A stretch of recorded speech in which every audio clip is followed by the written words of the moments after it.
Hello students, আশা করি তোমরা সবাই খুব ভালো আছো। আমি তোমাদের সুরভি ম্যাম, আর আমি আবারও চলে এসেছি তোমাদের জন্য একটা নতুন ক্লাস নিয়ে। আজ আমাদের আলোচনার বিষয় ক্লাস 8-এর সায়েন্সের চ্যাপ্টার রাসায়নিক বিক্রিয়ার পার্ট 4। আজ আমরা জারণ ও বিজারণের ধারণা সম্পর্কে আলোচনা করব। এর আগে পার্ট 1 থেকে পার্ট 3 অলরেডি আপলোড করা হয়ে গেছে। তোমরা যারা এখনও দেখোনি তারা অবশ্যই চ্যানেলে গিয়ে ভিজিট করো। সেখানে ক্লাস 8 সায়েন্স বলে প্লেলিস্ট করা আছে, সেখান থেকে তোমরা প্রত্যেকটা ক্লাস পেয়ে যাবে। এবং আজকের ক্লাস চলো আজ আমরা শুরু করি। জারণ বিজারণের ধারণা জানতে হলে আমাদের আগে দহন সম্পর্কে জানতে হবে। আমরা জানি যে কাঠ, কয়লা ইত্যাদিকে খোলা বাতাসে রেখে আগুন দিলে সেখান থেকে কি উৎপন্ন হয় না তাপ ও আলো। তাছাড়া মোমবাতি, কেরোসিন তেল, রান্নার গ্যাসেও খোলা বাতাসে যদি আগুন দেওয়া হয় সেখান থেকে উৎপন্ন হয় তাপ ও আলো। এই ঘটনাকেই বলা হয় দহন। কিন্তু এই দহনের ফলে কি হয় না, এই মোম, কয়লা, কেরোসিন এইসব উপাদানের মূল উপাদান কি না কার্বন ও হাইড্রোজেন। আর আমরা জানি যে খোলা বাতাসে কি থাকে না অক্সিজেন, যে জ্বলতে সাহায্য করে, কোনো কিছুকে জ্বলতে সাহায্য করে।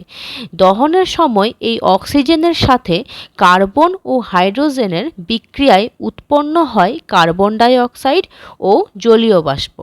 কীরকম না, কার্বন অর্থাৎ সি, তার সাথে অক্সিজেন অর্থাৎ O2 মিলে তৈরি হয় CO2 অর্থাৎ কার্বন ডাই অক্সাইড। আবার হাইড্রোজেন অর্থাৎ H এবং অক্সিজেন অর্থাৎ O2 মিলে তৈরি হয় H2O অর্থাৎ জল বা জলীয় বাষ্প। তাহলে আমরা বুঝতে পারছি কোনো ধাতু বা অধাতু অক্সিজেনের সঙ্গে দহন প্রক্রিয়ায় যুক্ত হয়ে অক্সাইড যৌগে পরিণত হচ্ছে। তাহলে কোনো মৌলের বা যৌগের সঙ্গে অক্সিজেন যুক্ত হবার বিক্রিয়াকেই আমরা জারণ বলি।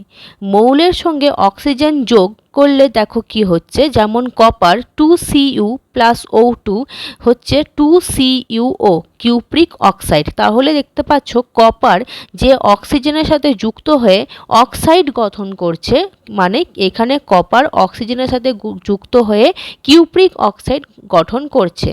আবার অন্যদিকে দেখো যৌগের সাথে অক্সিজেনের যোগ অর্থাৎ কার্বন মনোক্সাইড CO, সে যখন অক্সিজেনের সাথে বিক্রিয়া করছে তৈরি করছে কার্বন ডাই অক্সাইড, এখানেও অক্সাইড তৈরি হচ্ছে। তাহলে কোনো মৌল বা যৌগের যদি অক্সিজেনের সাথে যুক্ত হয়ে যে বিক্রিয়া হয়, অক্সিজেনের সাথে যুক্ত হয়ে যে বিক্রিয়া হয়, তাই হলো জারণ।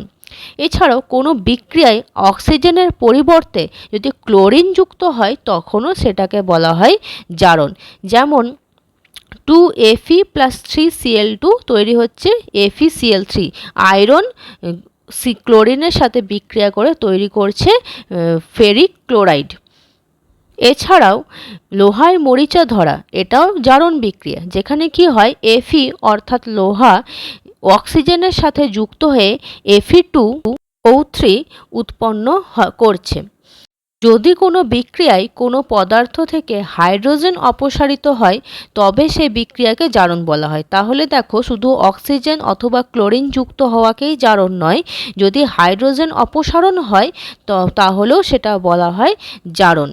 যেমন এখানে দেখো H2S, এই বিক্রিয়ায় পচা ডিমের গন্ধযুক্ত হাইড্রোজেন সালফাইড, যার সংকেত H2S, যার গন্ধ পচা ডিমের মতো, এটা মাথায় রাখবে। হাইড্রোজেন সালফাইডের গন্ধ হলো পচা ডিমের মতো।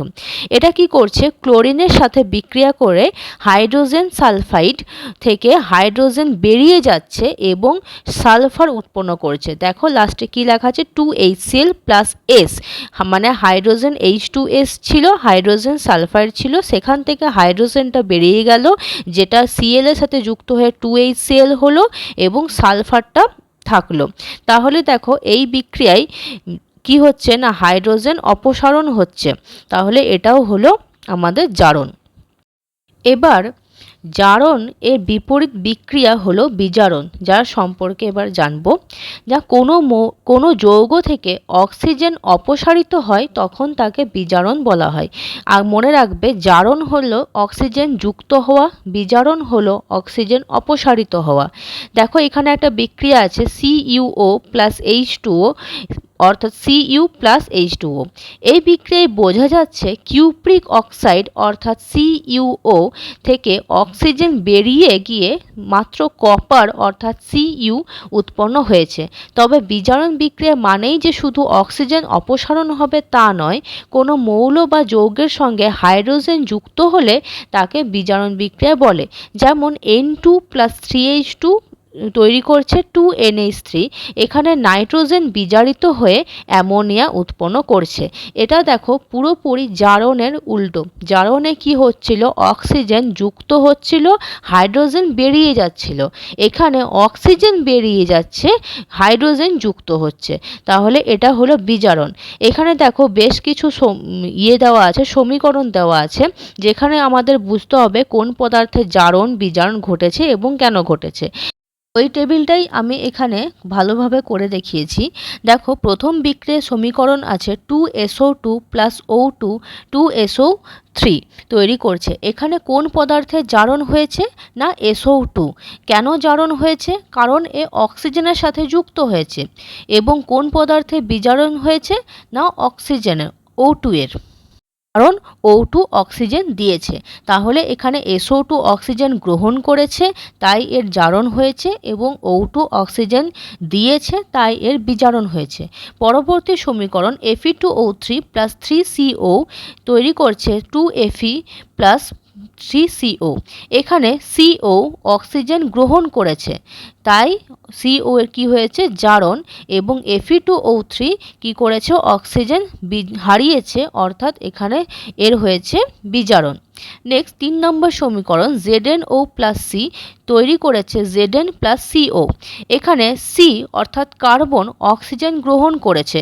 দেখো CO তৈরি হয়েছে, কি তৈরি হয়েছে CO অক্সিজেন গ্রহণ করেছে তাই এ হয়েছে জারণ। এবং ZnO ছিল, সেখান থেকে শুধু Zn তৈরি হয়েছে, জিঙ্ক পড়ে আছে, তাহলে এখানে কি হয়েছে অক্সিজেন বেরিয়ে গেছে, তাহলে এটা হলো বিজারণ।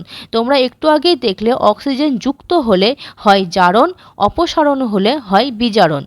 পরবর্তী 4 নম্বর সমীকরণ 2FeCl2 প্লাস H2S তৈরি করেছে 2FeCl2 plus 2HCl plus S। এখানে H2S থেকে দেখো হাইড্রোজেন বেরিয়ে গেছে। দেখো আমরা জেনেছিলাম যে হাইড্রোজেন বেরিয়ে গেলেও কি হয় না সেটা জারণ বিক্রিয়া হয়। তাহলে দেখো এখানে H2S ছিল, মানে হাইড্রোজেন সালফাইড ছিল, সেখান থেকে বেরিয়ে শুধু সালফাইডটা পড়ে আছে, হাইড্রোজেন বেরিয়ে গেছে, তাহলে এখানে H2S এর জারণ হয়েছে। এবং FeCl2 অর্থাৎ এর কি হয়েছে ইলেকট্রন গ্রহণ করেছে এবং এর বিজারণ হয়েছে। একটু পরে আমরা ইলেকট্রনের ব্যাপারটাও জানব। 5 নম্বর FeO plus H2 Fe plus H2O। এখানে H2 অক্সিজেন গ্রহণ করেছে। দেখো H2 অর্থাৎ হাইড্রোজেন ছিল, সে অক্সিজেন গ্রহণ করে H2O অর্থাৎ জল পরিণত হয়েছে। যেহেতু ও হাইড্রোজেন গ্রহণ করেছে তাই ওটা হয়েছে জারণ, এবং FeO অক্সিজেন কি হয়েছে হারিয়েছে, তাই FeO ছিল দেখো সেখান থেকে শুধু Fe পড়ে আছে, তাহলে এটা হয়েছে বিজারণ। Fe2O3 প্লাস Al তৈরি করেছে Fe প্লাস Al2O3। এখানে দেখো Al অর্থাৎ অ্যালুমিনিয়াম অক্সিজেন গ্রহণ করেছে। দেখো শুধু অ্যালুমিনিয়াম ছিল, সেখান থেকে হয়েছে Al2O3। তাহলে এখানে Al অক্সিজেন গ্রহণ করেছে তাই ওর হয়েছে জারণ, এবং Fe2O3 ছিল যে কি করেছে না অক্সিজেন বেরিয়ে গেছে সেখান থেকে, শুধু Fe পড়ে আছে তাই এখানে হয়েছে বিজারণ। দেখো এখানে একটা বিক্রিয়া লেখা আছে Zn প্লাস CuO তৈরি হয়েছে ZnO প্লাস CuO। ওপরের এই বিক্রিয়ায় Zn অর্থাৎ জিঙ্ক এর জারণ হচ্ছে, কারণ Zn অক্সিজেনের সাথে যুক্ত হয়ে ZnO অর্থাৎ জিঙ্ক অক্সাইড উৎপন্ন করছে। আবার CuO অর্থাৎ কিউপ্রিক অক্সাইড থেকে অক্সিজেন অপসারণ হয়ে Cu অর্থাৎ কপারে উৎপন্ন করছে। তাই CuO এর এখানে কি হয়েছে না বিজারণ, অর্থাৎ এখানে CuO হলো কি জারক পদার্থ, কারণ Zn কে জারিত করেছে, কিন্তু Zn হলো মানে জিঙ্ক হলো বিজারক পদার্থ, কারণ এটি CuO কে বিজারিত করেছে। তাহলে জারক পদার্থ কি না, যেসব পদার্থ অন্য পদার্থকে জারিত করে কিন্তু নিজে বিজারিত হয় তাকে জারক পদার্থ বলে। অর্থাৎ দেখো ভালো করে এখানে ব্যাপারটা বোঝো, এখানে একটু উল্টো আছে। যেসব পদার্থ অন্য পদার্থকে জারিত করে, এই বিক্রিয়ায় জারণ হয়েছে কার না Zn এর, কারণ Zn এর সাথে অক্সিজেন যুক্ত হয়ে ZnO তৈরি করেছে। জারণ হয়েছে Zn এর, তাকে জারিত করেছে কে, করেছে CuO, কারণ ওই তো অক্সিজেনটা দিয়েছে Zn-কে। তাহলে তাই এখানে CuO হলো জারক পদার্থ, যে জারিত করে সে হলো জারক। এরকমভাবে মনে রাখবে যে যে রান্না করে সে হলো পাচক, যে ভাগ করে সে হলো ভাজক, তাহলে যে জারণ করে সে হলো জারক। তাহলে এখানে দেখতে পাচ্ছি CuO, এ ওটাকে অক্সিজেনটাকে Zn-কে দিয়েছে, দিয়ে Zn কি হয়েছে জারণ হয়েছে। তাহলে Zn-কে জারিত কে করেছে CuO, তাই CuO হলো এখানে জারক পদার্থ, কিন্তু নিজেও কি হয়েছে নিজে বিজারিত হয়েছে। কেন, কারণ ওর থেকে অক্সিজেনটা বেরিয়ে গেছে। একই রকমভাবে Zn কি এখানে বিজারক পদার্থ, কারণ Zn কাকে বিজারিত করেছে না CuO-কে, কারণ ওর থেকে অক্সিজেনটা নিয়েছে, CuO থেকে অক্সিজেনটা বেরিয়ে গেছে, তাই ওখানে CuO হয়েছে বিজারণ। ওকে বিজারণ কে করেছে, বিজারণ যে করে সেই হলো বিজারক।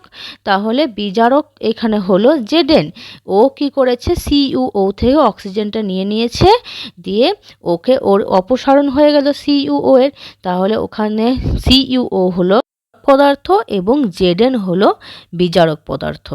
তাহলে যেসব পদার্থ অন্য পদার্থকে বিজারিত করে কিন্তু নিজে জারিত হয়, দেখো এখানে Zn নিজে জারিত হচ্ছে অক্সিজেনের সাথে যুক্ত হয়ে, কিন্তু ও অন্য পদার্থ অর্থাৎ CuO-কে, কিউপ্রিক অক্সাইডকে ও কী করছে বিজারিত করে দিচ্ছে, তাহলে তাকে বলা হয় বিজারক পদার্থ। দেখো এবার আমরা ইলেকট্রনীয় মতবাদ অনুসারে জারণ বিজারণ ব্যাপারটা দেখব, যে কোনো রাসায়নিক বিক্রিয়ায় কি হয় না ইলেকট্রন সৃষ্টি বা ধ্বংস হতে পারে না, তাই বিক্রিয়া আগে এবং পরে মোট ইলেকট্রনের সংখ্যা বা আধান সমান থাকতে হবে।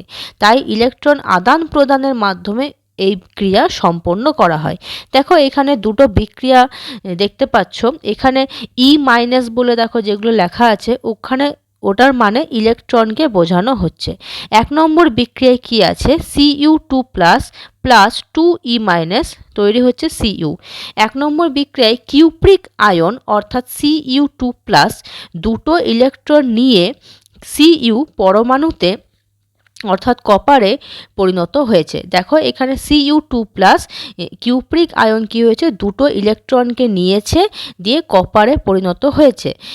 এছাড়াও 2 নম্বর বিক্রিয়ায় Fe পরমাণু দুটো ইলেকট্রন ছেড়ে ফেরাস আয়ন অর্থাৎ Fe2 উৎপন্ন করেছে। এখানে দেখো Fe কি করেছে, দুটো ইলেকট্রনকে ছেড়ে দিয়েছে এবং Fe2 অর্থাৎ ফেরাস আয়ন তৈরি করেছে।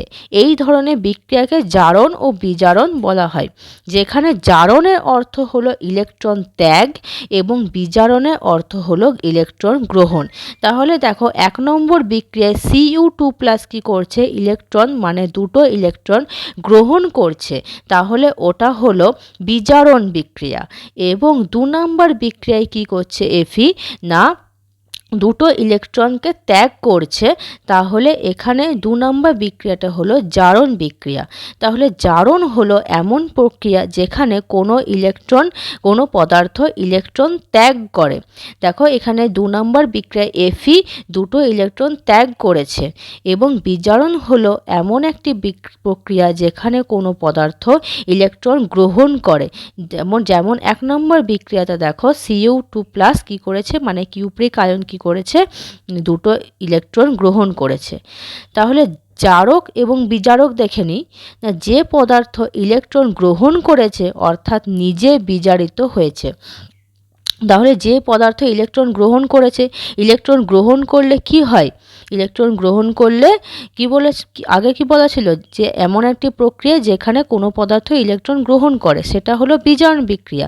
তাহলে এখানেও ব্যাপারটা একই রকম, যে ইলেকট্রন গ্রহণ করে নিজে বিজারিত হয়েছে কিন্তু অন্যকে জারিত করেছে, আর যে জারিত করে সেই জারক। তার উল্টো হলো বিজারক। যে ইলেকট্রন ত্যাগ করলে কি হয়, সেটা হয় জারণ প্রক্রিয়া। অর্থাৎ ইলেকট্রন ত্যাগ করে নিজে জারিত হয়েছে কিন্তু অন্য পদার্থকে কি করেছে না বিজারিত করেছে, অর্থাৎ সেই হলো বিজারক।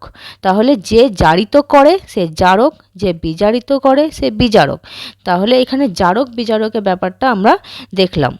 দেখো এখানে জারণ বিজারণ এবং জারক পদার্থ বিজারক পদার্থের মধ্যে পার্থক্য লেখা আছে। জারণ এবং বিজারণের পার্থক্য: জারণে কি হয়, অক্সিজেন অথবা ক্লোরিন যুক্ত হয় এবং বিজারণে অক্সিজেন অথবা ক্লোরিন অপসারিত হয়। জারণে হাইড্রোজেন অপসারিত হয় এবং বিজারণে হাইড্রোজেন যুক্ত হয়। কোনো মৌলের পরমাণু বা আয়ন বা কোনো মূলক থেকে ইলেকট্রন বেরিয়ে যাওয়া, আমরা একটু আগে দেখলাম ইলেকট্রন ত্যাগ করা তার মানে হলো জারণ, এবং ইলেকট্রন গ্রহণ করা মানে যুক্ত হওয়া তার মানে হলো বিজারণ। জারক পদার্থ এবং বিজারক পদার্থ: কোনো পদার্থে যদি অক্সিজেন অথবা ক্লোরিন যুক্ত করে তাহলে সেটা হয় জারক পদার্থ। কোনো পদার্থে অক্সিজেন অথবা ক্লোরিন যুক্ত করে এবং মানে হলো আগে সেই বিক্রিয়াতে আমরা দেখেছিলাম যে ZnCuO কি করেছিল, সেই অক্সিজেনটাকে Zn এর সাথে যুক্ত করেছিল। এবং বিজারক পদার্থ কি না, কোনো পদার্থ থেকে অক্সিজেন অথবা ক্লোরিনকে অপসারণ করে, মানে ওখানে Zn কি করেছিল, CuO থেকে অক্সিজেনটাকে নিয়েছিল, অপসারণ করেছিল। তাহলে সে ছিল বিজারক পদার্থ। জারক পদার্থ কোনো পদার্থ থেকে হাইড্রোজেন অপসারণ করে এবং কোনো পদার্থে হাইড্রোজেন যুক্ত করে।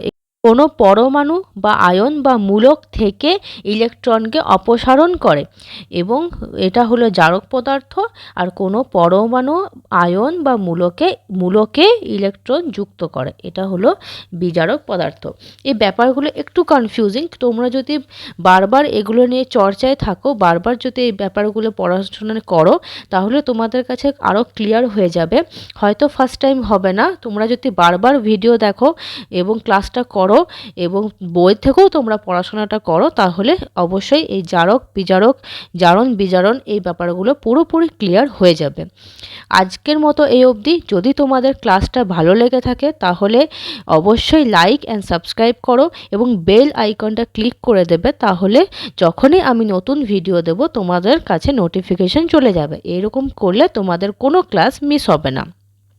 আজকের মতো এই অবধি। তোমরা সবাই ভালো থেকো।